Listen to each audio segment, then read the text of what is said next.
High বন্ধুরা, সবাই কেমন আছো? আশা করি সবাই খুব ভালো আছে। আর আবার চলে এসেছি আরও একটা মিনি ব্লগ নিয়ে। এটা দেখো আমার স্কুল। আমি আগে স্কুলে পড়তাম, তো মা বাড়িতে পৌঁছে গেছি। এসেই আমি ঘুমিয়ে পড়েছি, কারণ এত গরম লাগছিল, আমার ভালোই লাগছিল না। আর আজকে ওয়েদারটা রাখো, জাস্ট অসাম, দারুণ লাগছিল। নিচে সবাই রান্নাবান্না করছিল, তো আমি আইবুড়ো ভাত খেতে বসে গেছি। সবাই আশীর্বাদ পর্ব চলছে এখন। আমার দিদা এখন আশীর্বাদ করছে, তো আমাকে একটুখানি খাইয়ে দিল। আমি বলেছিলাম দই খাওয়াতে। তো আজকের মেনুতে অনেক কিছু রান্না হয়েছিল।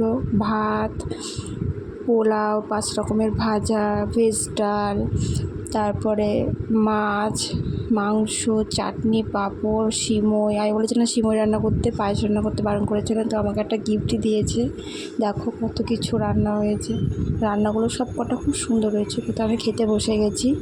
আর এইটা দেখো আমার গিফট। ভিডিওটি ভালো লাগলে লাইক, কমেন্ট অ্যান্ড সাবস্ক্রাইব করবে। আজকে মতন টাটা।